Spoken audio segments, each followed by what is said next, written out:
Ça y est, on y est. C'est pour ça que j'ai mis un fond bleu, parce qu'on est dans le ciel bleu. Si vous voulez nous retrouver sur un nouveau réseau social, si vous y avez déjà accès, ce que je vous souhaite au plus vite, eh bien vous nous trouverez sur Blue Sky, tout simplement.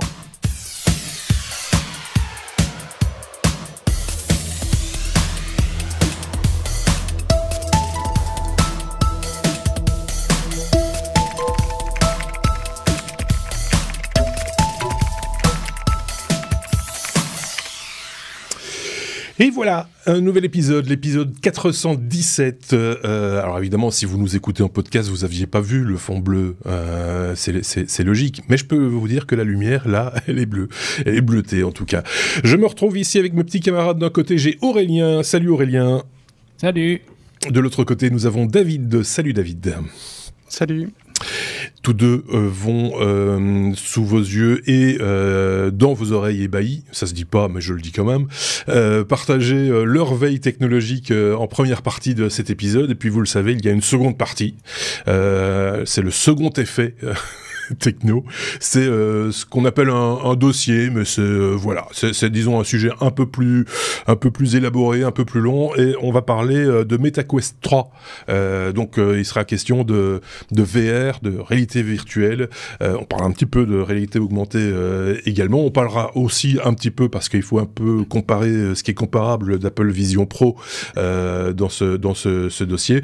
Pour qui ou pourquoi ces engins-là, c'est ce que nos petits camarades nous diront donc dans la seconde partie de cet épisode 417. J'espère que la semaine s'est bien déroulée pour vous, que vous êtes en forme. Je ne sais pas si vous aviez, vous, mes petits camarades, des choses à rajouter, une petite note. Si, Aurélien, nouveau studio. Oui. Donc, je suis fait un petit home studio parce que je ne suis plus obligé d'aller au travail pour faire les technos, ce qui était le cas avant, pour être tout à fait honnête avec vous. Donc, nouveau studio avec petite surprise, petite problème de paramétrage, des choses comme ça. Mais ça va rentrer dans l'ordre. Les joyeusetés habituelles, et c'est ça qui est gai, ça donne un petit peu de sel, un petit peu de... Voilà, c'est ça, c'est pour ça, c'est ça qui est bien. La première lettre de notre abécédaire, c'est la lettre A comme AI.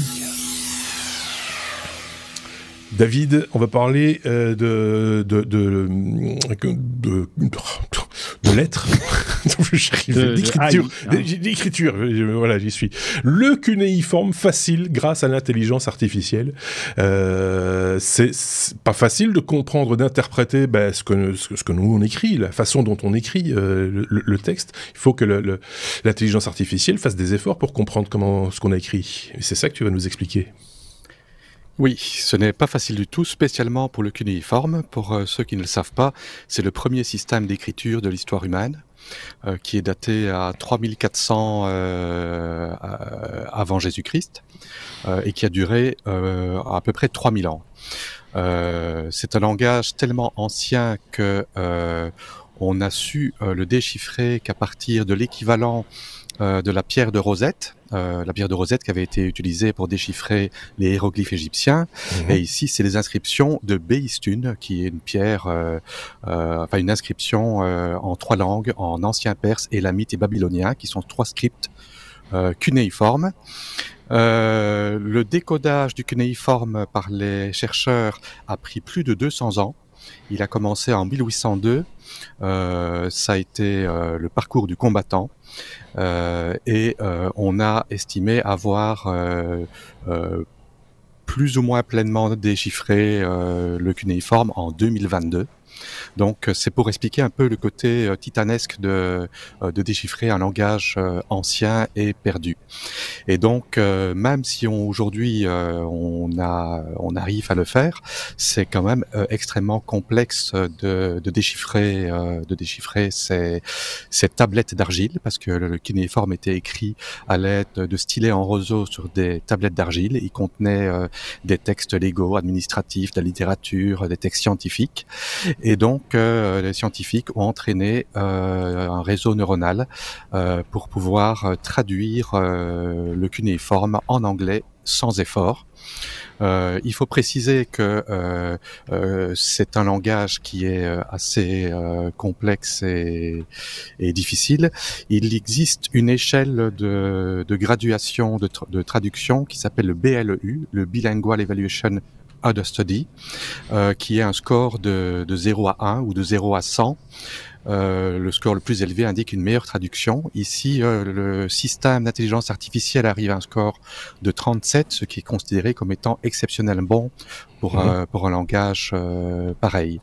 Les traductions sont très bonnes pour ce qui est des petites à moyennes phrases. Par contre, à partir de grandes phrases, il est victime, comme beaucoup de systèmes d'intelligence artificielle aujourd'hui, aux hallucinations. Mais ce sont, je veux dire, oui, hallucination, ça veut dire qu'il commence à perdre le contexte, qu'il commence à s'éloigner. Il commence à s'éloigner de la source, mais par contre c'est un gros pas en avant qui va permettre probablement de pouvoir accélérer la compréhension de ces civilisations fort anciennes. Alors l'article complet qui est assez poussé sur la méthode utilisée est en annexe, ainsi que en annexe un article Wikipédia qui concerne justement ces inscriptions de Bateson, et je conseille à toute personne intéressée à les lire parce que c'est très éducatif. Oui, c'est intéressant. Enfin, il faut aimer l'histoire, mais en même temps, c'est aussi dans l'actualité puisqu'on en parle. Et c'est technologique et également. Cette écriture, c'est quand même quelque chose parce que, chaque fois que je vois ça, je me dis, ça y est, il y a un type qui s'est amusé à faire des accros dans la terre glaise avec je sais pas, un morceau de bois ou ça ressemble à rien. Enfin, il faut vraiment savoir que c'est une écriture pour essayer pour tenter de la déchiffrer. Alors nous, on peut l'oublier, hein, c'est exclu. Il faut vraiment des gens qui ont étudié ça de très près.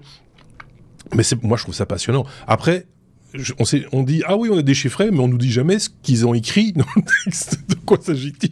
Tu vois, ça se trouve, c'est des livres de comptabilité, je sais pas, je sais pas, qu'est-ce qu'ils racontent dans ces... On sait ce qu'ils racontent dans ces livres? Dans ces livres, dans ces... oui, il y a des textes légaux, il y a des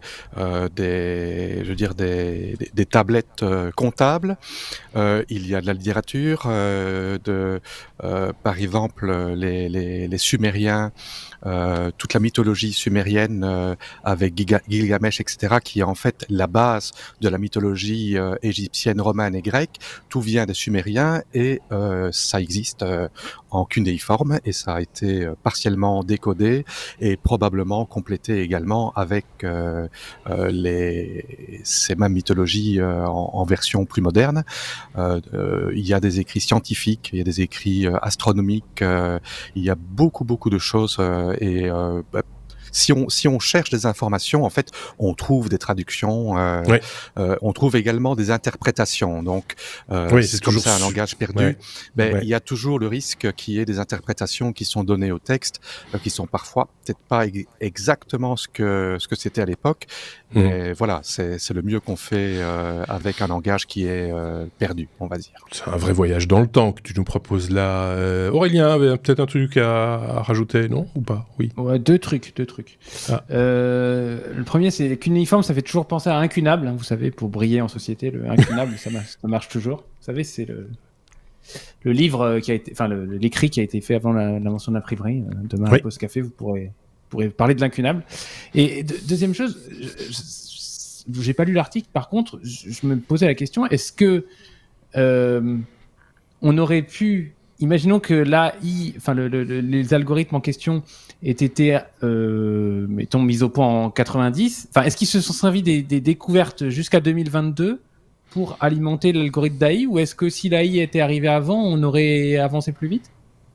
Enfin, est-ce qu'ils se sont nourris de ce qu'on a fait jusqu'en 2022? Ils se sont nourris des connaissances qu'ils ont jusqu'à présent. Donc si c'était il y a 20 ans ou il y a 30 ans, ils n'avaient pas été aussi loin. Ils ont probablement déjà utilisé des systèmes informatiques parce qu'ici, en fait, ils ont entraîné deux réseaux neuronaux. Un qui se base sur une transcription manuelle des caractères cunéiformes et l'autre se base sur une représentation Unicode. Donc ils ont dans le set de caractères Unicode les caractères cunéiformes y ont été mis. Donc ils utilisent ça, mais ils avaient une première version d'entraînement de réseau neuronal à l'avant qui était beaucoup moins efficace.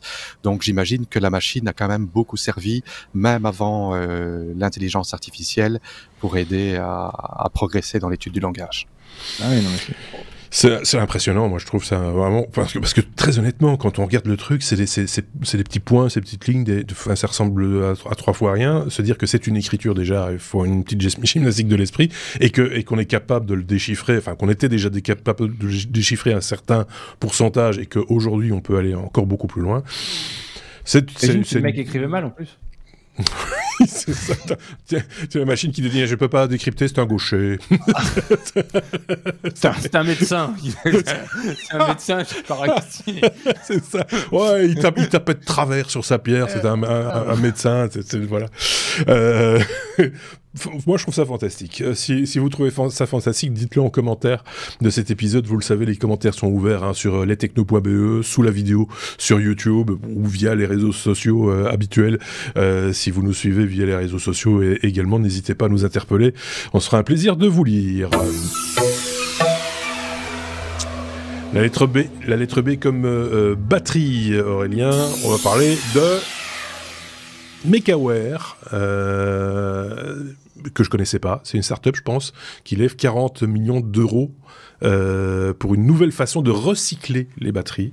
Ce qui est important aussi, c'est souvent, quand on parle de voitures électriques, par exemple, souvent, les voix s'élèvent en disant « Ouais, mais c'est polluant aussi, d'ailleurs on recycle pas, etc. etc. » Bon, ça vaut quand même la peine d'en parler de temps en temps, Aurélien. Oui. Donc c'est une start-up, t'avais bien senti le truc, d'une école de Lyon. Donc c'est de la recherche, je tiens à le souligner, qui aboutit sur un process industriel, donc de recyclage des métaux rares qu'on trouve dans les batteries. Donc, vous savez très bien que en France et en Europe, on est en train de construire des gigafactories pour créer des batteries pour les véhicules électriques. Il y en a 40 qui seront sortis de terre en 2030. Et d'après l'article que je vous ai mis, des articles que je vous ai mis en lien, dans ces gigafactories qui produisent des batteries, 20% sont des revues. Ça me paraît énorme. Et franchement, si le process de batterie crée 20% de revues, il faudrait peut-être déjà regarder pourquoi il y a 20% de revues. Et à l'horizon 2030, il y aura 12 millions de tonnes de batteries qui seront en fin de vie dans le monde. Donc il y a des recherches et il y a des startups qui se montent sur le recyclage pour ressortir les métaux rares. Alors les métaux rares, je vais vous donner la liste, c'est le lithium, le cobalt, le nickel, le manganèse et les lanthanides. Ouais. Ah oui, le lithium, je l'ai dit, c'est le premier de la liste. Et donc Mekaware va mettre, grâce à cette levée de fonds, sur rail, un pilote qui permet d'extraire des batteries usagées les métaux rares. Alors comment ils font ? Aujourd'hui, quand on a des batteries usagées, donc elles sont déjà démantelées, et puis on les broie pour en faire une petite poudre qui s'appelle la black mass. Et aujourd'hui, les gens qui traitent ça, généralement, ils jettent tout en mettant tout ça dans de l'acide, et donc on perd tout. Et donc là, ils ont mis au point un système qui permet de prendre de la black mass et de l'injecter du CO2 dedans, et par un procédé chimique, on arrive à sélectionner et à précipiter chacun des métaux dont je vous ai parlé tout à l'heure, donc lithium, cobalt, manganèse, nickel, ainsi de suite, enfin tous les métaux qui... Voilà.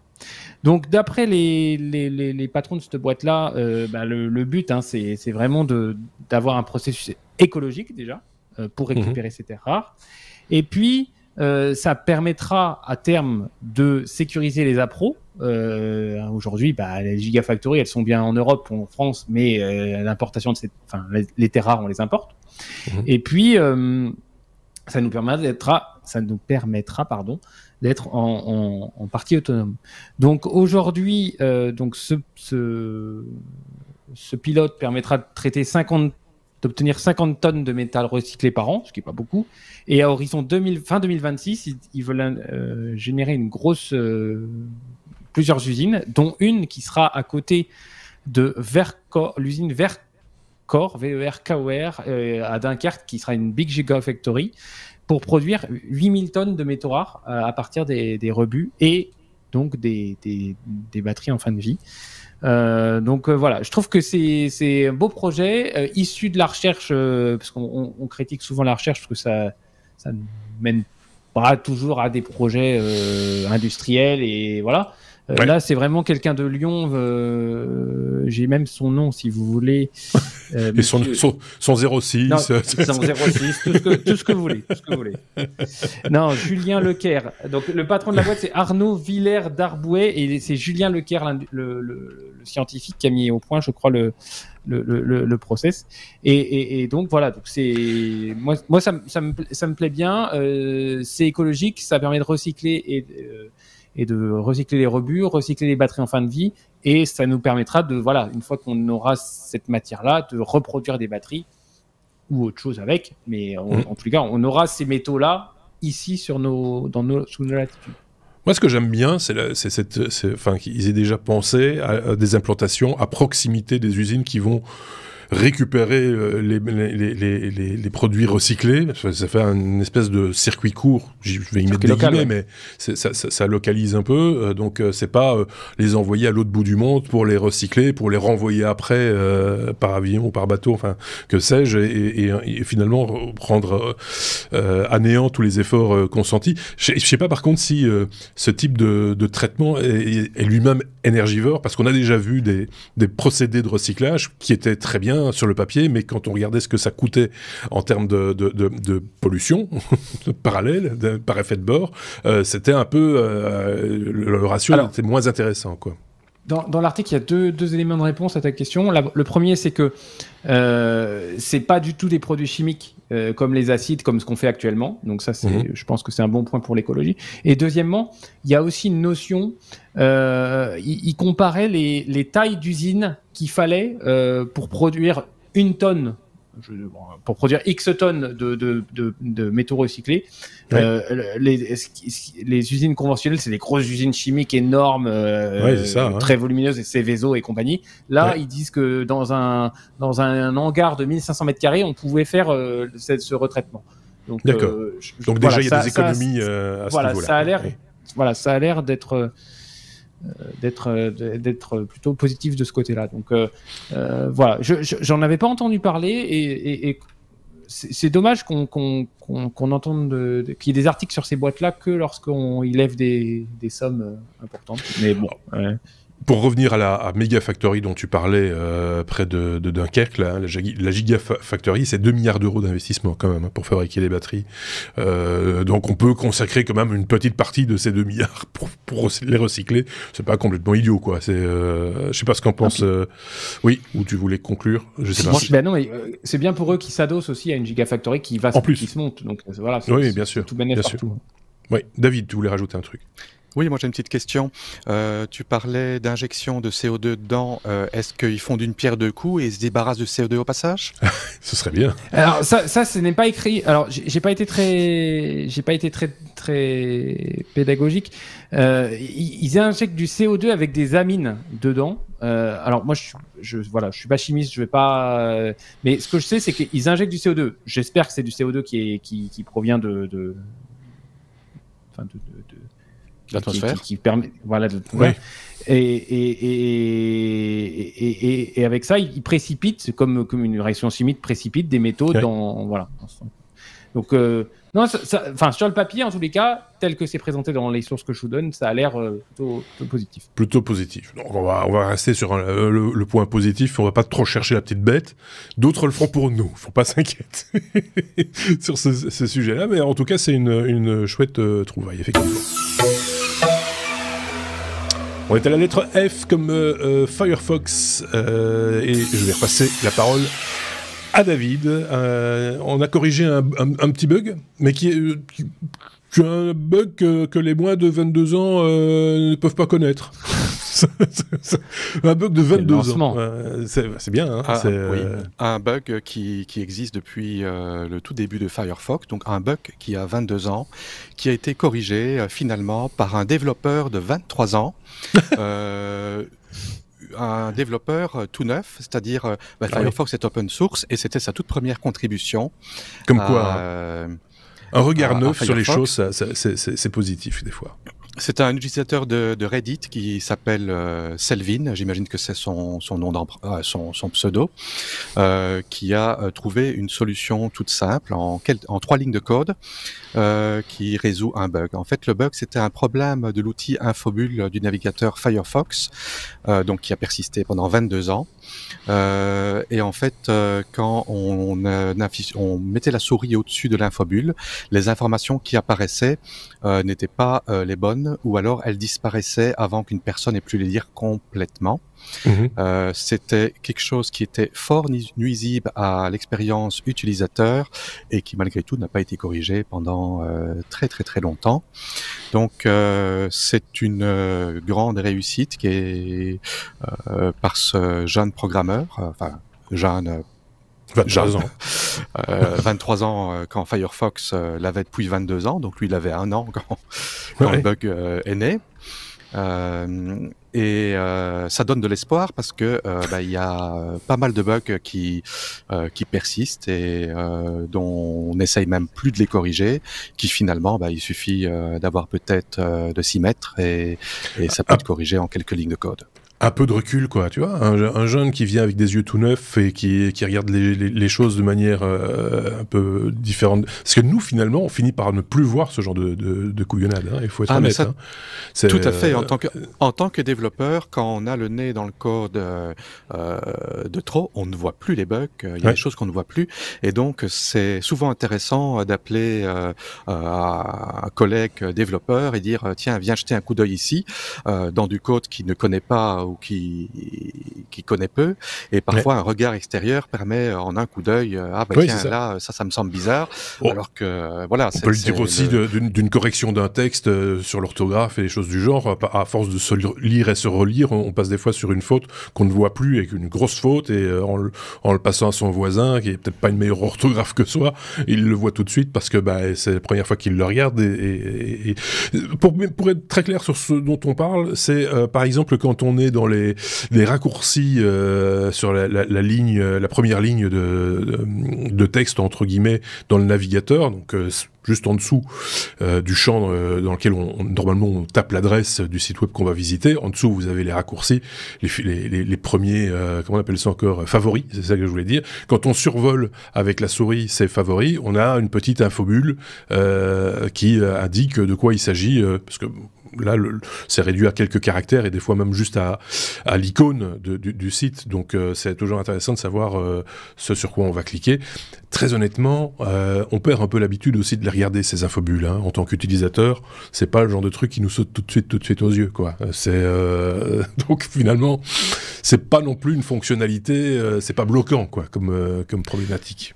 On l'aurait su. Je dirais que ça dépend quand même, parce que moi, en tant que développeur dans les outils d'administration et tout ça, on a tellement d'options que souvent il y a un petit infobule et on a quand même tendance à mettre la souris dessus pour avoir une description plus longue de l'option, parce que parfois les options ne veulent rien dire parce qu'elles sont tellement abrégées. Donc ça a probablement pourri la vie à pas mal de personnes au fil des années. Ok, je pose pas la question à Aurélien, lui l'infobule. Moi, l'infobule. Non, par contre, on profite que l'autre Sébastien soit pas là pour critiquer Firefox, c'est bravo. C'est vrai qu'on a des on t'embrasse, Sébastien, on t'embrasse. Mais ceci dit, parmi nos auditeurs aussi, il y a de fervents utilisateurs de Firefox depuis et on les salue d'ailleurs, et ils ont raison de défendre le produit qu'ils chérissent depuis autant d'années, parce que c'est pas un mauvais navigateur, il faut être honnête. Donc, mais par contre, il avait des infobules toutes bizarres, donc voilà. Comme quoi. Hein. Non, et puis j'avais parcouru le truc, c'est que je crois que si vous mettiez si vous affichez l'infobule et que vous mettiez Firefox dans la barre des tâches, l'infobule restait. Ah oui, oui, mais ça peut être embêtant après t'as cette infobulle qui reste dans ton écran. C'est du bug, mais c'est pas non plus. Voilà, non, puis quand on a une faille de sécurité monstrueuse. Et quand t'as 12 infobulles qui persistent dans ton écran, tu t'habitues très vite. Tu débranches l'électricité et tu la remets. Oui, c'est ça. J'ai rebooté, il y avait trop d'infobulles. Si vous avez des problèmes d'infobulles, faites-nous signe. La lettre M comme Mont Blanc. Aurélien ne me parle que de ça depuis une semaine. Ah, exactement. Il m'a dit, j'ai la plus grosse, j'ai la plus grande. On parle de montagne, évidemment.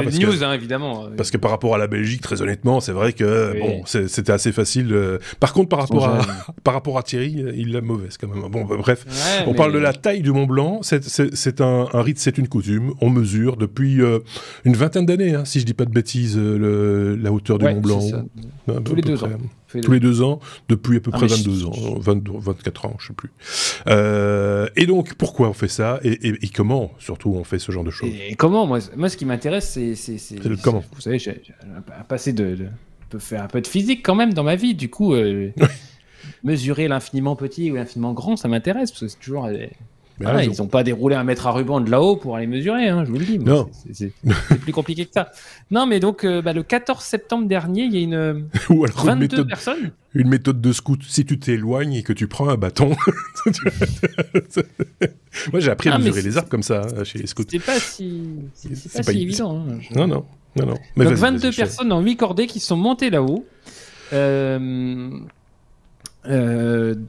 Encadrée par Liv Sensose, qui est la championne du monde d'escalade, qui les a encadrés. Il y avait des géomètres, plein de gens, et il y avait Martin Fourcade aussi. On emmène des pointures des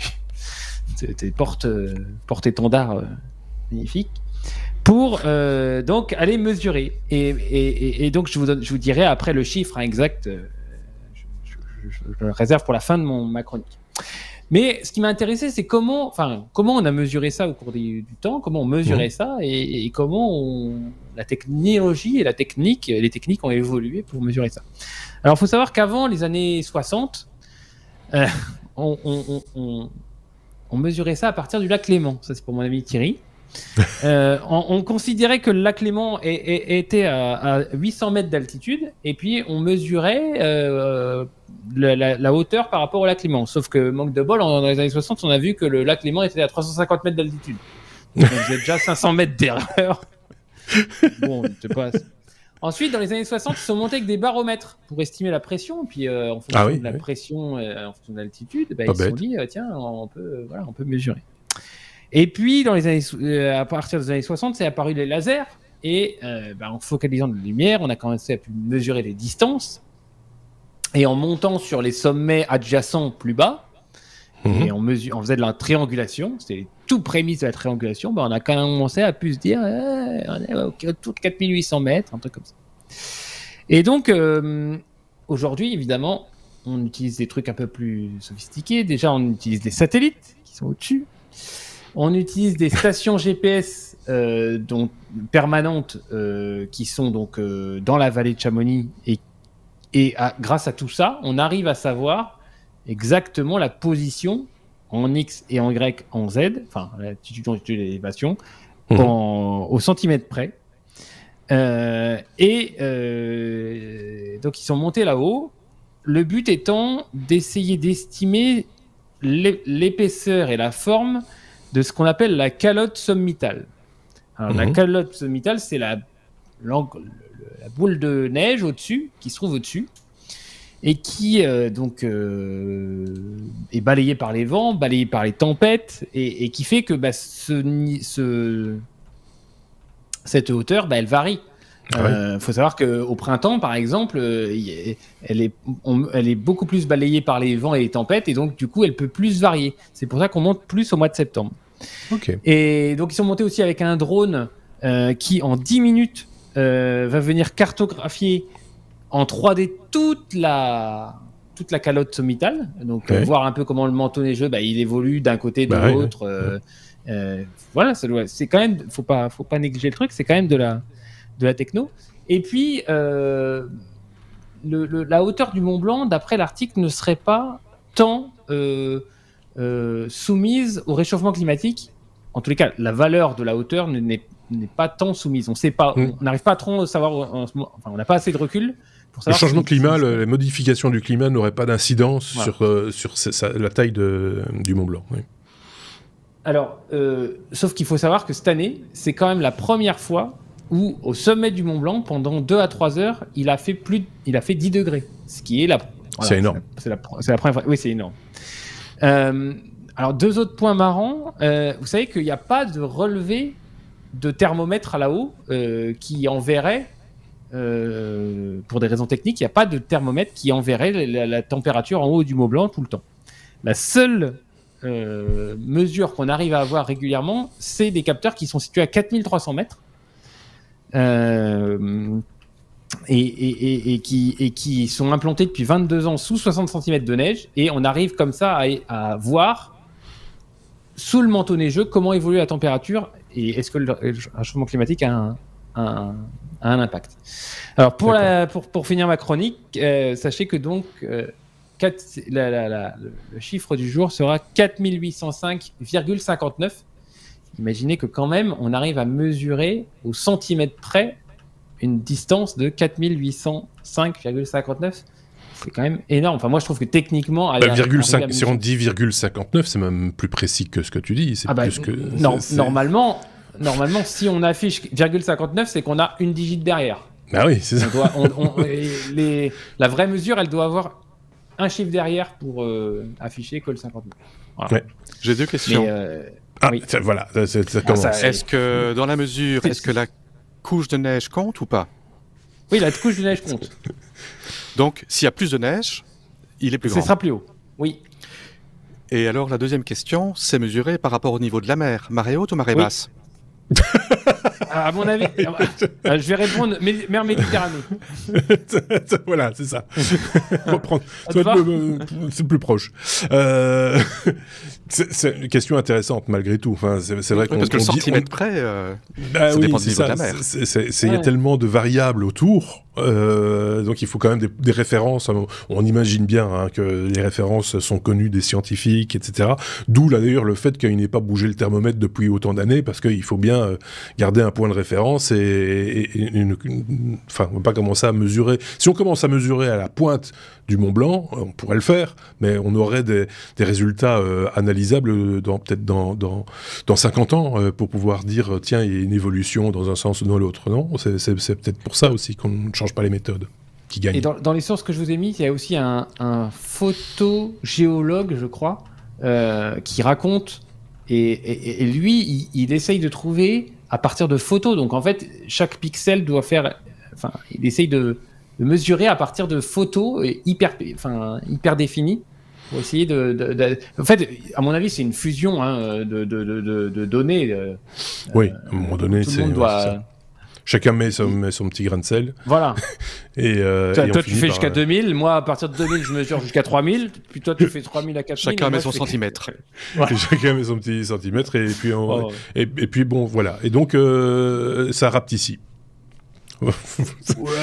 Non, parce que ça varie. En fait, voilà, c'est 4807 dans les livres, 4110. J'avais vu un reportage là-dessus, et effectivement, il y avait un spécialiste, alors je sais plus comment on appelle ça, mais qui disait, pour l'instant, effectivement, avec des données qu'on a, des données avec toujours les mêmes méthodes de calcul, etc., donc sur une vingtaine d'années, on peut pas franchement dire qu'il y a des évolutions extraordinaires, et on peut pas imputer ça à quoi que ce soit, en fait. Trop peu de données pour pouvoir en tirer des conclusions. Il faudra encore quelques dizaines d'années peut-être pour arriver à en tirer une quelconque conclusion ou d'autres recherches éventuellement. Donc voilà. Donc, dans 2 ans, à l'épisode 653, je vous en reparle. Il a calculé. Il a déjà réservé sa place. Il va me demander un agenda. Est-ce que tu pourrais ouvrir l'agenda dans 2 ans pour que je puisse réserver ma place? Où serons-nous dans 2 ans? Passons à la suite, si vous le voulez bien. Et on va changer d'altitude aussi. S, c'est la lettre S. Comme Starlink, David, une empreinte carbone 30 fois supérieure à l'Internet terrestre, donc l'Internet d'Elon. On a dit qu'on le disait. Ouais, non. Son système satellitaire d'Internet par satellite nous pompe l'air, en gros. Donc voilà, le système Starlink de SpaceX aurait un coût, une empreinte carbone 30 fois plus élevée que l'Internet terrestre. Alors, pour donner quelques chiffres, chaque satellite Starlink pèse environ 260 kg, nécessite des matériaux et de l'énergie pour sa construction. Il y a également le coût énergétique de chaque fusée Falcon 9 qui consomme chacune 115 tonnes et demie de kérosène pour être lancée. La durée de vie des satellites Starlink est estimée à 5 ans, ce qui est nettement moins que les satellites géostationnaires qui ont une durée de vie de 15 ans, parce que bon, ils sont en orbite plus basse, donc il doit faire des corrections d'orbite et à un moment il manque de fuel et il s'écrase. On avait déjà parlé, je pense, c'est l'épisode précédent du problème de pollution spatiale, donc c'est non seulement un problème sur l'empreinte CO2, mais c'est également un problème sur les déchets spatials. Starlink annonce qu'ils sont en train d'essayer de remédier à ce problème de deux manières. Premièrement, en augmentant la vie des satellites et également en réutilisant les fusées de lancement. Donc mais bon, les fusées de lancement, on récupère peut-être l'emballage, mais pas le carburant. Donc c'est du CO2. J'ai peur de dire une bêtise, mais il me semble que effectivement le carburant qui est utilisé a lui-même pollué, mais pour sa fabrication, est-ce que c'est de l'hydrogène, les fusées Starlink, si je ne dis pas de bêtises, mais c'est pour produire ce carburant-là, qui est par ailleurs moins polluant, il a fallu polluer. En gros, c'est ça l'idée. Donc voilà, je pense. Mais... Oui, ici dans l'article, il parlait de kérosène et il me semble en effet que c'était une particularité des fusées Falcon 9, c'est que c'était du kérosène et non pas de l'hydrogène. Ça a revérifié. Oui. Mais bon, le kérosène, c'est aussi un produit de la distillation du pétrole qui nécessite lui-même de l'énergie. Donc, dans tous les cas, ça utilise de l'énergie. Alors, comment est-ce qu'on compare cela avec l'Internet terrestre? Ben, en fait, la mesure est faite en kilos de CO2 dégagés par gigabyte de données transmises. L'article, malheureusement, est devenu payant. Donc, j'ai trouvé, le seul article que j'ai trouvé qui explique tout de manière complète est en tchèque. Donc, le deuxième lien est un lien Google Translate de l'article en tchèque. Donc, pour toute personne qui va le voir, excusez le mauvais français, c'est la faute à Google. C'est ça, il peut y avoir quelques imprécisions, mais malgré tout, il y a moyen de s'en sortir. Il faut être honnête, mais c'est la première fois qu'on fait ça. Ceci étant dit, puisqu'on en parle rapidement, je vous dirais aussi que le travail de journalistique, quand il est de qualité, ça mérite un salaire, et que si vous avez un petit budget pour vous informer, n'hésitez pas à le mettre dans un article bien torché. Et là, en l'occurrence, on a le lien, donc vous nous en direz des nouvelles. C'est à votre choix, évidemment, à votre bon vouloir, mais on reste convaincu que... je pense qu'il donne 4 semaines gratuites à l'essai. Voilà, c'est peut-être pour ça que toi, maintenant, t'as grillé ta semaine d'essai. Mais bon, voilà, tout ça pour dire que tout travail mérite salaire et que de temps en temps, pour ne pas avoir de la publicité envahissante, etc., et pour avoir un travail de qualité, ça mérite de temps en temps de mettre la main à la poche. Est-ce que Aurélien avait un truc à rajouter sur cette news de haut vol ? N'utilisez Starlink que quand vous en avez vraiment besoin. Oui, par exemple, ce serait déjà... Oui, parce qu'il y en a qui se disent « Tiens, je prends Starlink », alors que c'est plus cher, il faut être honnête, alors qu'ils n'en ont pas nécessairement besoin, parce que dans leur coin, il y a de la 4G, ou il y a moyen de l'avoir autrement. C'est vrai que c'est un peu excessif de passer par Starlink, ou par un autre opérateur satellitaire. Ça commence, Amazon a lancé ses premiers satellites, me semble-t-il, cette semaine, donc ça va encore être plus pollué là-haut, et donc ce sera sans doute le même ratio. Il n'y a pas de raison que ce soit différent. La même, en effet. La problématique restera la même aussi. Ouais. Maintenant, il faut quand même avouer que pour les endroits très éloignés, Starlink peut être la seule option réaliste pour avoir une connexion Internet fiable. Oui, dans certains cas de figure particuliers, zone de conflit par exemple, comme c'est le cas en Ukraine, et ça rend manifestement des services qui sont importants dans ce genre de cas de figure. On a fait le tour de la question, on revient pas dessus. Si vous avez des questions, n'hésitez pas à les poser en commentaire, vous qui nous écoutez, ou si vous avez des rectifications à faire, parce que des fois on dit des bêtises, c'est possible, on le reconnaît, on l'assume également, mais on est très content aussi quand quelqu'un apporte sa petite pierre à l'édifice en partageant avec nous sa science. EP, la lettre T, on appelle le taxi, Aurélien. Mais des taxis un petit peu particuliers, des bateaux taxis, finlandais. Exactement, finlandais. Et oui, c'est une première au monde, l'entreprise Colboat, entreprise finlandaise qui vient d'avoir l'autorisation, parce que ça fait longtemps qu'ils font des essais, de mettre à disposition des clients des taxis autonomes fluviaux à panneaux solaires, batterie, moteur, je vais en parler, tout ça. Donc, ce sont des lignes régulières. Vous savez qu'en Finlande, il y a plein d'îles. Les fjords. Et donc, voilà, il y a les fjords, il y a plein d'îles. Et du coup, ils ont besoin de transport entre ces îles, et donc ils viennent de mettre sur les rails, si je puis me permettre, entre Helsinki et les îles Kotiluoto, ces rotations de ça s'appelle comment? Pardon? Non, ça s'appelle comment? Kotiluoto, les îles Kotiluoto, entre Helsinki et Helsinki. Alors, Kotiluoto, voilà. Voilà. Il est content? Voilà. C'est dur avec David, les épisodes. Oui. Donc avant, ils faisaient un test. Donc ils ont fait un test pendant 1 an, et il y avait encore des capitaines à bord qui permettaient de reprendre la main si jamais il y avait un petit souci. Mais vu que ce ne sont des bateaux que de 10 personnes maximum, 60 à 70% du coût du transport était lié au salaire du capitaine. Oui. Donc c'était moins rentable, et du coup maintenant, vu qu'ils ont l'autorisation, le capitaine il suit à distance des flottes de 5 bateaux. Donc ce sont des bateaux qui ont 9 heures d'autonomie, 10 passagers, j'en ai parlé, 10 moteurs de 10 kW. Ils peuvent aller en pointe à 9 nœuds, c'est-à-dire 17 km/h.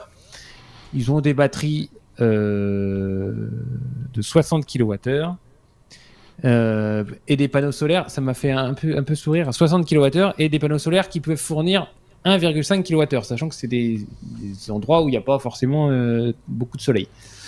et donc, ces panneaux peuvent recharger 8 à 10 kWh par jour par rapport à la batterie de 60 kWh. Donc, en fait, bon, on va pas dire que les panneaux solaires, c'est pour la déco, mais ça sert pas... voilà, ça c'est pour le bateau radio. Voilà. Pour mettre la radio, mais t'as raison. Non, mais donc, ils ont besoin forcément de se recharger à quai. Ouais, forcément. Allez voir, c'est des petits bateaux avec une passerelle derrière qui peut se baisser quand ils arrivent au port automatiquement. C'est pas mal, c'est bien foutu, esthétique. Ouais, c'est bien conçu. Ouais, c'est bien conçu. Et donc, il y a tout l'algo qui permet de gérer le chemin, la route, l'endroit où il doit passer. On voit qu'ils peuvent se croiser à des endroits, donc je pense qu'il peut y avoir aussi des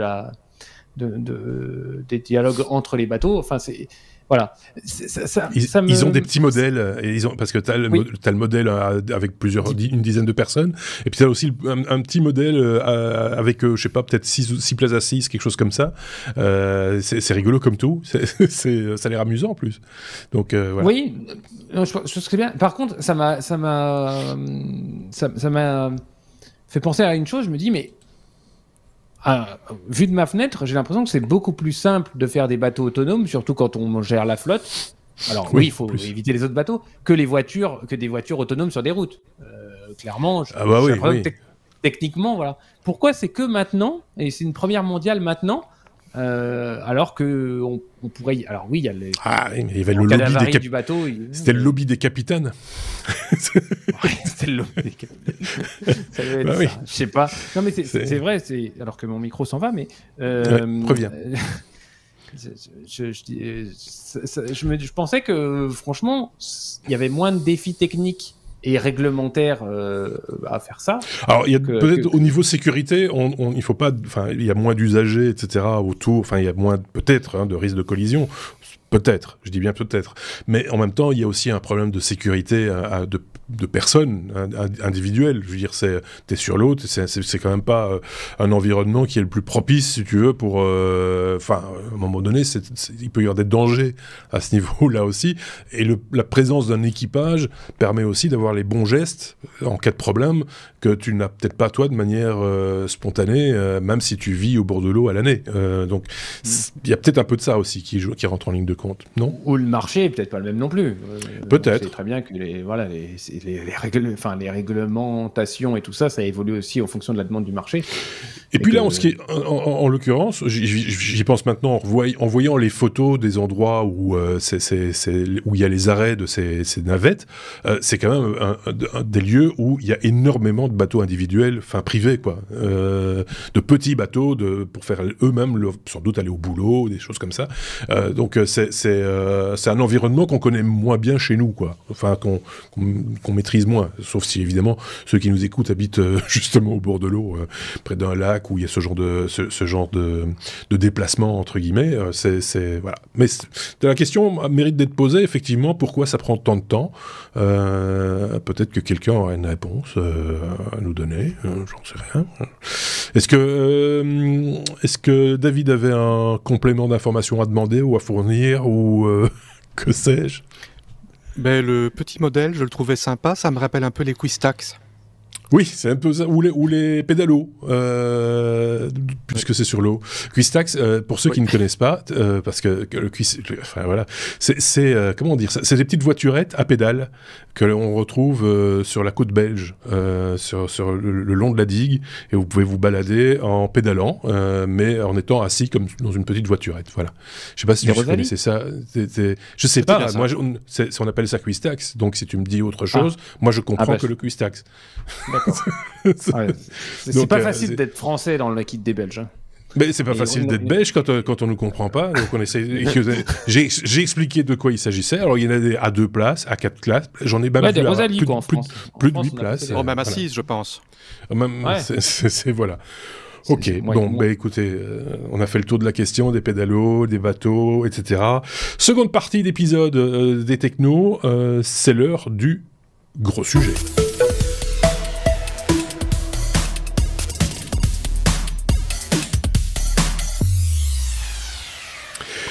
Que nous avons titré MetaQuest 3 Apple Vision. Pour qui ? Pourquoi ? Ça pose un peu le décor.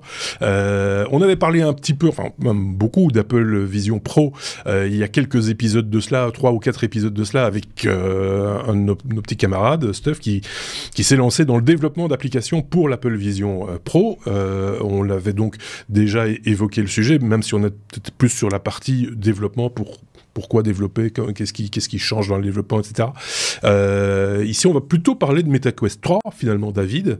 Mais avant d'en parler plus spécifiquement, il faut peut-être parler des spécificités des deux devices qui se ressemblent, soyons clairs. En tout cas, physiquement, ça reste des lunettes, quoi, ou un casque, comme on le dit maintenant. MetaQuest 3 versus Apple Vision Pro, c'est quoi les différences ?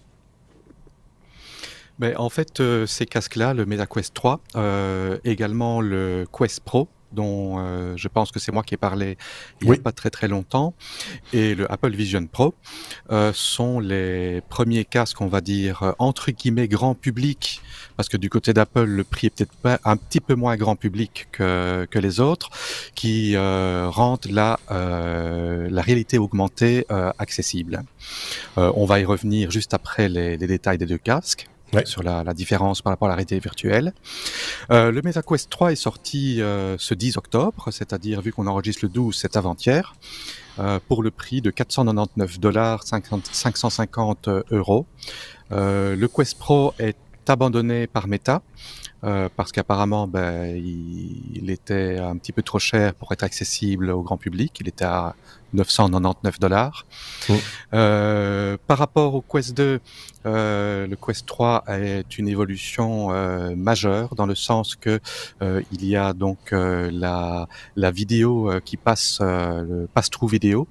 On en avait parlé, le Quest 2, on voyait une image en noir et blanc de l'environnement, mais qui était fort granuleuse à travers. Ici, maintenant, ça a été remplacé par des caméras en couleur, enfin une caméra en couleur qui reconstruit l'image stéréoscopique grâce à 4 caméras infrarouges et un senseur de profondeur, et en nettement meilleure qualité, ce qui fait que ça permet de rendre la réalité augmentée possible.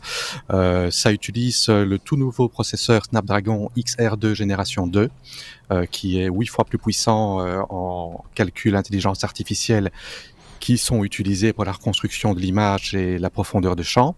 La résolution par œil est passée à 2064 x 2208 pixels. Le casque est 40% plus fin. On utilise maintenant des lentilles pancake, dont j'avais parlé pour le Quest Pro. Donc c'est les lentilles des casques précédents étaient des lentilles Fresnel, donc les lentilles qui ont des anneaux concentriques et qui posent beaucoup de problèmes. Il faut être bien aligné en face. Il y a des effets de coulage de lumière quand on n'est pas bien en face. Ici, l'expérience est assez flagrante.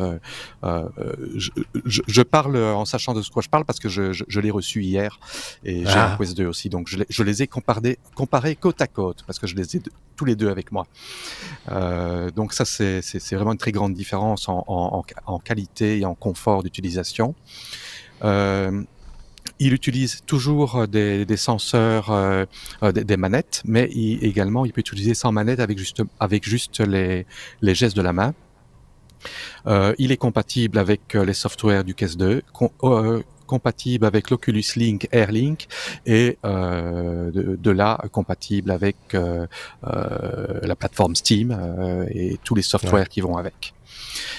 Pour ce qui est du Apple Vision Pro, qui a été annoncé en juin, qui n'est toujours pas sorti et qui annoncent une sortie début 2024, sans date précise. C'est quelque chose qui va nettement plus loin dans la qualité d'image, ce qui est leur argument premier, avec des écrans micro-OLED avec une concentration de pixels très forte sur le centre. Ils utiliseront un processeur M2 et R1. Par contre, il y a une grosse question qui est un souci de consommation, et apparemment les développeurs se cassent un petit peu la tête avec le temps de batterie du Apple Vision Pro. Il sera sans manette, donc uniquement avec le suivi des mains, et il sera limité à l'écosystème Apple, comme c'est la tradition chez Apple, ce qui est un petit peu dommage, et pour un prix de $3500. Mais c'est 7 fois plus cher. Il faut préciser aussi que les applications de l'Apple Store actuelles pour iPad et smartphone iPhone seront compatibles avec les lunettes en question, sachant que il y aura quelques variations. Je pense que si je me rappelle bien, le smartphone, ce sera la version horizontale de l'application qui sera mise en œuvre dans le casque, tandis que l'iPad, ce sera différent. Enfin, j'ai peur de dire des bêtises, mais si je vous réfère à l'épisode dans lequel apparaissait Stuff où il en parlait, vous aurez tous les détails à ce niveau-là également, et de son expérience personnelle. Il faut savoir qu'il y a eu un appel aux développeurs, comme c'est souvent le cas chez Apple quand ils ont un nouveau produit, ils demandent aux développeurs de développer des applications spécifiques pour leur casque, tout simplement pour qu'à la sortie, il y ait de quoi se mettre dans l'œil, si je puis dire, et qu'on puisse l'utiliser rapidement sur des trucs utiles et intelligents, quoi. Et pratique. Et à ce sujet, apparemment, ils ont un contrat avec Disney pour développer des applications, par exemple, sous licence Disney. Ouais. On imagine bien qu'ils vont pas lancer le produit sans avoir du catalogue pour que l'usager puisse vraiment profiter de son jouet dès les premières minutes, quoi. Ils ont du retard, hein, on va le dire, mais c'est clair par rapport au MetaQuest 3, etc. Il y a déjà une version plus bon marché, entre guillemets, qui est prévue dans le futur catalogue, une fois que la version Pro sera sortie début de l'année prochaine. Affaire à suivre, comme on dit, dans ces cas-là. Donc on a bien là la vision, le cas de le dire, des deux mondes, MetaQuest 3, Apple Vision Pro. Aurélien, ce qui est une grosse diversité d'offres en réalité virtuelle. Alors, il y a évidemment pas que ces deux acteurs-là et ces deux géants-là, hein. On parle d'Apple d'un côté, puis de Meta de l'autre. On trouve sur le marché, j'ai fait quelques petites recherches, un tas de casques divers et variés à tous les prix. Et ça va de structures mécaniques qu'on vient mettre sur ses yeux et on glisse sur smartphone pour du ludique pur, à donc d'autres casques, à des solutions, par exemple pour personnes malvoyantes, hein, on peut citer, et là je vous renvoie à des hors-séries qu'on avait fait il y a quelques années maintenant sur les technologies. Voilà, pour les personnes déficientes visuelles. On trouve chez ces fabricants-là des casques sur lesquels, où vous avez un smartphone qui se trouve à 5 cm de vos yeux, dans lequel il y a un Android modifié, et on vous fait de la réalité augmentée en se servant de la caméra du smartphone, de la commande vocale, pour vous permettre de voir de loin, de voir de près quelque chose qui est très loin.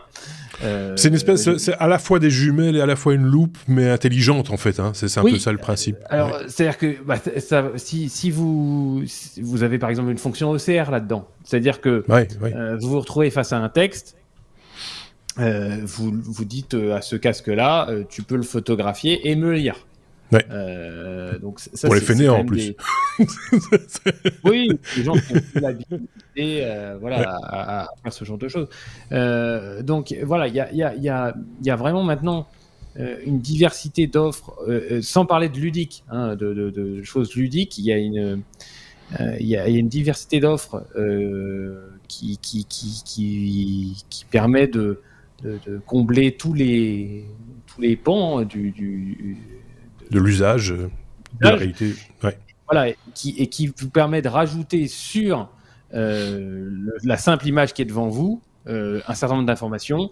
Ça peut vous permettre de faire de la navigation, j'y reviendrai tout à l'heure, de la navigation, ça peut vous permettre de faire un tas de choses et faciliter la vie de gens qui ont un certain nombre de problèmes. Alors attention, le casque dont je vous parlais qui vous permet de faire de l'OCR, c'est pas donné. De loin, voilà. On parle de dispositifs d'aide paramédicale qui chiffrent à plusieurs milliers d'euros. Hein. Voilà. Donc ce qu'il faut retenir, c'est qu'aujourd'hui, la réalité augmentée, c'est pas forcément c'est les grands casques des grands fabricants. Ça peut être aussi des dispositifs paramédicaux. On en retrouve un peu partout. Donc voilà. Juste une parenthèse par rapport au prix de ces appareils qui deviennent quasiment indispensables pour une certaine partie de la population. C'est les prix pratiqués sont hallucinants quand on sait que ces technologies sont déjà éprouvées, utilisées même dans le grand public. On en parlait à l'instant avec le matériel Apple ou autre, mais que tout d'un coup, parce qu'on y colle l'étiquette matériel médical, on multiplie directement le prix par 2, 3, de manière un petit peu... c'est très surprenant, quoi. C'est très pauvre en technologie, en fait. Ben oui, finalement, bien, c'est rien. Et même en packaging, je veux dire, le marketing du truc, tu vois que c'est pas un truc, c'est pas séduisant comme bidule. Donc c'est pas là non plus que le coût est le plus important. Oui. Il y a deux choses. Il y a d'un côté le prix du matériel, mais il y a également le software qui est développé. Et ça, le prix du développement, surtout pour des applications spécialisées, s'il y a moins d'utilisateurs, les utilisateurs payent plus, évidemment. Ouais. C'est vrai. Mais ça justifie pas tout, je pense. Mais ça justifie pas tout. On ferme la parenthèse. Le premier casque grand public, c'était le Google Cardboard. Oui, c'est ça. C'est à ça que je voulais en venir.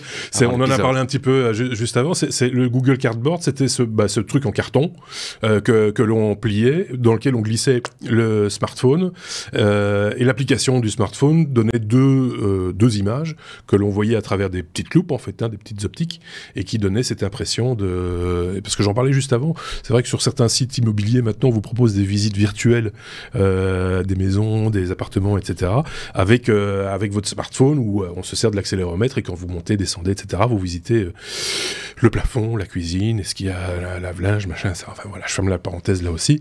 C'est ces petits accessoires comme ça qui coûtent 3 francs 6 sous et qui donnaient déjà une petite idée de ce que pouvait être la réalité augmentée ou la réalité virtuelle. Là aussi, des fois, la frontière est des fois un peu bizarre quand on en parle. On se mélange même des fois les panneaux entre la réalité augmentée, la réalité virtuelle. David, il faut remettre l'église au milieu du village à un moment donné, et ça, tu vas le faire. Voilà. En fait, la différence est toute simple. C'est que la réalité augmentée, c'est l'image réelle où on a ajouté des éléments dessus. Pour donner un exemple, il y a le jeu Pokémon Go, qui était réalité augmentée. Donc, ça utilise la caméra et l'image pour incruster les petits Pokémon dessus. Ouais. Et ça, beaucoup d'applications pour le futur. Donc, Aurélien a parlé de l'application pour les personnes qui ont des problèmes de vision, mais ça peut également être utilisé pour, par exemple, faire de la reconnaissance d'objets, de pouvoir identifier des choses, donner des avertissements aux personnes. Ça pourrait être utilisé dans un véhicule. C'est déjà utilisé dans les avions militaires. Ils ont des casques de réalité augmentée qui leur permet d'avoir une...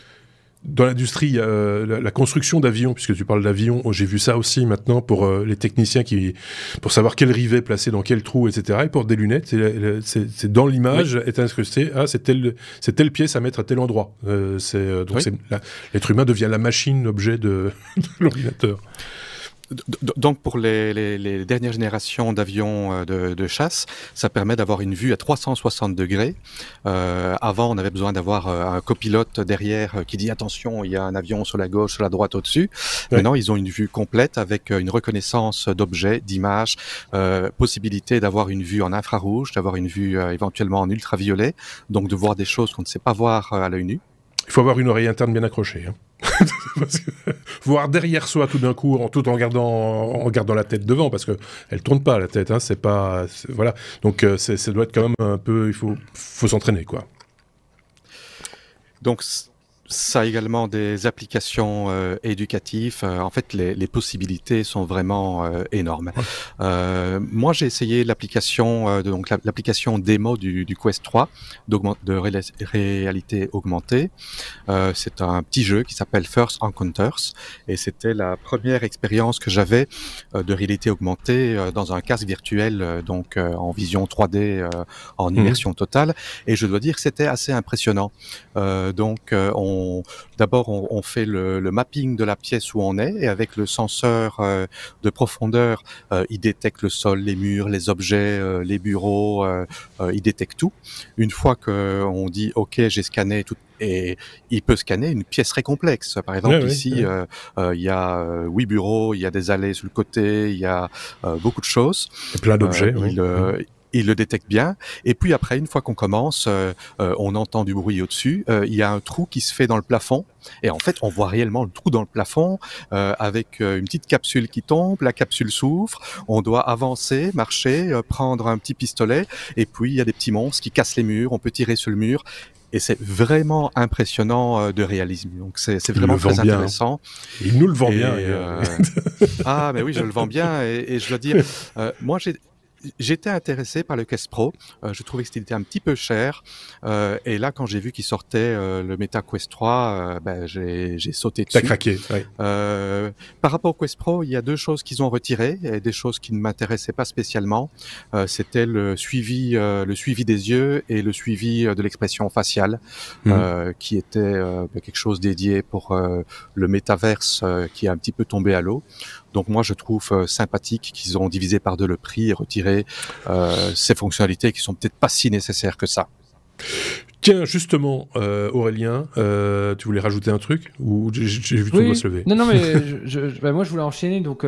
J'allais t'enchaîner, j'allais faire mon job. Bah ouais, qu'est-ce qu'il veut, il croit lui, que je suis quoi, hein?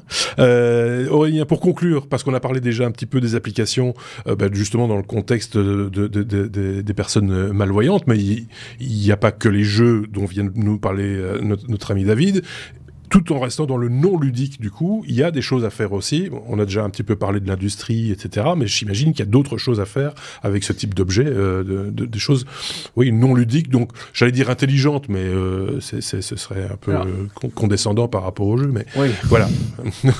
Non, mais il y a plein d'applications. Moi, je connais très bien une entreprise qui est ici dans la région, qui s'appelle Reviatech, qui ça fait 15 ans qu'ils travaille donc sur ces technologies de réalité virtuelle, virtuelle, je tiens à le dire. Et en fait, leur objectif, par exemple, ça peut être un technicien doit faire la maintenance d'une machine. Pour qu'on lui apprenne, il faut immobiliser la machine. Donc non, eux, en fait, ils modélisent l'environnement de la machine en 3D. Et ça va permettre au technicien qui va devoir intervenir sur la machine d'intervenir sans arrêter la machine et de faire tout offline. C'est hyper intéressant. C'est ce qu'on appelle les jumeaux numériques d'ailleurs, hein, ces objets reproduits. Oui, ce matin, je me suis même promener sur leur site et je ne savais pas, mais ils font par exemple pour certains praticiens, ils font une application pour traiter les phobies par casque de réalité virtuelle. C'est-à-dire que vous avez le praticien qui a une tablette, vous avez le patient qui a son casque sur la tête et il est dans un environnement dans un salon par exemple et le praticien peut faire surgir par exemple, aboyer un chien, donc pour quelqu'un qui serait phobique des chiens, et puis la deuxième fois il peut faire surgir un chien par la porte, et puis traiter des phobies comme ça. Donc il y a vraiment maintenant beaucoup d'applications. Ils font des formations sécurité grâce au casque de réalité virtuelle. Je sais qu'ils ont un client dans la pétrochimie où ils entraînent des gens à ce qu'il y ait un incendie sur un site pétrochimique. Hein. C'est quand même, on va pas déclencher un incendie pour voir comment on va réagir. Non, on simule tout ça dans l'environnement de l'usine pétrochimique, et donc ça permet aux gens d'anticiper leurs réactions dans des situations où, généralement d'urgence ou de simplement oui, comme tu disais, l'agoraphobie par exemple peut être traitée par ce type d'outils, faire rentrer des gens dans la pièce au fur et à mesure.